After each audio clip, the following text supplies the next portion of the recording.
Hello' friends, আপুনি চাই আছে আপডেট আছাম ইউটিউব চেনেল আৰু ভাৰতৰ প্ৰতিৰক্ষা বিভাগত কেইবাটাও গুৰুত্বপূৰ্ণ চাকৰি ওলাইছে। এই পদসমূহৰ বাবে আপুনি কেনেকৈ এপ্লাই কৰিব, আপোনাৰ যোগ্যতা কি হ'ব লাগিব, সকলোখিনি কথা মই এই ভিডিঅ'টোত কৈছোঁ। গতিকে ভিডিঅ'টো স্কিপ নকৰি সম্পূৰ্ণকৈ চাই থাকিব। কিন্তু ভিডিঅ'টো আৰম্ভ কৰাৰ পূৰ্বে যদি আপুনি এই চেনেললৈ প্ৰথমবাৰৰ বাবে আহিছে তেন্তে কাইণ্ডলি চেনেলটো ছাবস্ক্ৰাইব কৰি লওক আৰু কাষত যিটো বেল আইকন দেখিছে সেইটো টিপি অল কৰি লওক। তেতিয়া মই আপলোড কৰা প্ৰত্যেকটো ভিডিঅ'ৰ নটিফিকেশ্যন আপোনাৰ মোবাইললৈ যাব আৰু আপুনি কি চাকৰি ওলাইছে সকলোখিনি কথা গম পাই থাকিব পাৰিব, কিয়নো মই এনেধৰণৰ জব নটিফিকেশ্যনসমূহ ৰেগুলাৰলি এই চেনেলটোত আপলোড কৰি থাকোঁ। তো পলম নকৰি আহক ভিডিঅ'টো আৰম্ভ কৰোঁ।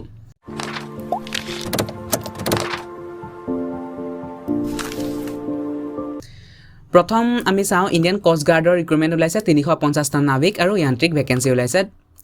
তো ইয়াৰ বাবে আপোনালোকে শ্বৰ্ট ডেছক্ৰিপশ্যন পঢ়ি চাব পাৰে। ষ্টাৰ্টিং ডেট যদি চাই 2 জুলাইৰ পৰা এইটো মানে অনলাইন এপ্লিকেশ্যন আৰম্ভ হ'ব 2 জুলাইৰ পৰা, আৰু লাষ্ট ডেট 16 জুলাইৰ আগত আপোনালোকে এপ্লাই কৰিব পাৰিব। 2 জুলাইৰ পৰা এইটো এপ্লিকেশ্যন লিংকটো অ'পেন কৰি দিয়া হ'ব। পদৰ নাম যদি চাই নাবিকৰ বাবে আহিছে ৰিক্ৰুটমেণ্ট, জেনেৰেল ডিউটি জিডিৰ বাবে আহিছে আৰু পদৰ সংখ্যা আছে 260টা। পে স্কেল আপোনালোকে দেখিছে 21,700 টকা পৰ্যন্ত আপোনালোকে দৰমহা পাবলৈ সক্ষম হ'ব আৰু বিভিন্ন এলাউন্সখিনি এইখিনি আছে, এইখিনি চাই ল'ব পাৰিব। এডুকেশ্যনেল কোৱালিফিকেশ্যন আপোনালোকে হায়াৰ ছেকেণ্ডেৰী পাছ হ'ব লাগিব, অৰ্থাৎ 10+2 দেখুৱাইছে ইয়াত 10+2 পাছ কৰিব লাগিব। মেথছ আৰু ফিজিক্স আপোনালোকৰ কিন্তু ছাবজেক্ট থাকিব লাগিব, তেতিয়া আপোনালোকে ইয়াৰ বাবে এপ্লাই কৰিব পাৰিব। বয়স আপোনালোকৰ হ'ব লাগিব 18 বছৰৰ পৰা 22 বছৰৰ ভিতৰত।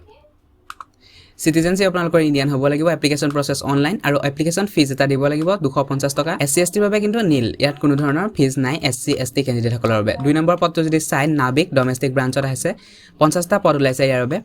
ইয়াতো পে স্কেল আপোনালোকে 21,700লৈকে পাব আৰু বিভিন্ন ধৰণৰ এলাউন্সখিনি থাকিব। ইয়াৰ এডুকেশ্যনেল কোৱালিফিকেশ্যন যদি চাই তেন্তে আপোনালোকে 10 পাছ হ'লেই হ'ব। 18 বছৰৰ পৰা 22 বছৰ আপোনালোকৰ বয়স হ'ব লাগিব। চিটিজেনশ্বিপ ইণ্ডিয়ান হ'ব লাগিব। এপ্লিকেশ্যন প্ৰচেছ অনলাইন আৰু ফিজটো একেই আছে 250 টকা আৰু SC STৰ বাবে নীল। তৃতীয়টো পদ যদি চাই য়ান্ত্ৰিকৰ বাবে ওলাইছে মেকানিকেল, ইয়াত 20টা পদ ওলাইছে আৰু ইয়াৰ পে স্কেল হৈছে 29,200 আৰু এডুকেশ্যনেল কোৱালিফিকেশ্যন দশম পাছ হ'লে আপোনালোকে ইয়াৰ বাবে এপ্লাই কৰিব পাৰিব। বাকীখিনি একেই আগৰটো গতে। আৰু চতুৰ্থটো পদ ওলাইছে য়ান্ত্ৰিক ইলেক্ট্ৰিকেল আৰু ইয়াৰ বাবে 13টা পদ ওলাইছে। পে স্কেল 29,200 টকা আৰু বিভিন্ন ধৰণৰ এলাউন্সখিনি আছে আৰু য়ান্ত্ৰিক পে ৰুপিজ 6,200লৈকে আপোনালোকৰ থাকিব। আৰু এডুকেশ্যনেল কোৱালিফিকেশ্যন আপোনালোকে দশম পাছ কৰিলে ইয়াৰ বাবে এপ্লাই কৰিব পাৰিব। আৰু এই চিটিজেনশ্বিপ সকলোখিনি একেই থাকিব। য়ান্ত্ৰিক ইলেক্ট্ৰনিক্সৰ বাবেও পদ ওলাইছে 7টা, ইয়াৰ বাবে আপোনালোকৰ পে স্কেল হ'ব 29,200 আৰু বিভিন্ন ধৰণৰ এলাউন্সখিনি থাকিব। এডুকেশ্যনেল কোৱালিফিকেশ্যন আপোনালোকে দশম পাছ কৰিলে কৰিব পাৰিব ইয়াৰ বাবে এপ্লাই। আৰু বাকীখিনি এই চিটিজেনশ্বিপ এপ্লিকেশ্যন প্ৰচেছ সকলোখিনি একেই থাকিব। তো এয়া হ'ল ইণ্ডিয়ান কোষ্ট গাৰ্ডৰ বাবে 350টা নাবিক আৰু য়ান্ত্ৰিক ভেকেঞ্চিৰ ডিটেইলছ। আৰু হাউ টু এপ্লাইত আপোনালোকে ইয়াত যিটো হালধীয়া বক্সটো দেখিছে সেই হালধীয়া বক্সটোত ক্লিক কৰিলে আপোনালোকে এপ্লিকেশ্যন ফৰ্মখন অ'পেন হ'ব। তাৰপিছত আপোনালোকে এপ্লাই কৰিব পাৰিব, কিন্তু এতিয়া অ'পেন নহ'ব। 2 জুলাইৰ পাছতহে আপোনালোকে এপ্লাই কৰিব পাৰিব। ইয়াত আপোনালোকে দেখিছে ষ্টাৰ্ট এপ্লিকেশ্যন প্ৰচেছ 2 জুলাইৰ পৰা আৰম্ভ হ'ব। তাৰপিছত ইণ্ডিয়ান নেভি SSC অফিচাৰৰ বাবেও পদ ওলাইছে 50টা, সেইটো চাই লওক। ইয়াত কিন্তু আপোনালোকে অনলাইন 11/6 পৰা লিংকটো অ'পেন কৰি দিছে। 11/6 পৰা আপোনালোকে এপ্লাই কৰিব পাৰিছে আৰু লাষ্ট ডেট 26/6/2021, অৰ্থাৎ 26 জুনলৈকেহে এইটো লাষ্ট ডেট থাকিব। আপোনালোকে এতিয়া এপ্লাই কৰিব পাৰিব। আৰু লিংকটো এই ৱেবছাইটত যদি স্ক্ৰল কৰে তেন্তে ইয়াত হালধীয়া বক্সটো যদি দেখিছে for online application form click here, ইয়াত ক্লিক কৰিলে আপোনালোকৰ ফৰ্ম অ'পেন হ'ব আৰু তাৰ পৰা আপোনালোকে এপ্লাই কৰিব পাৰিব। ডিটেইলছটো চাই লওক কি আছে।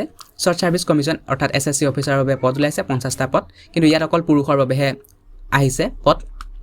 ইয়াৰ বাবে আপোনালোকৰ এডুকেশ্যনেল কোৱালিফিকেশ্যন BE বা BTech থাকিব লাগিব আৰু 60% মাৰ্ক আপোনালোকৰ থাকিব লাগিব।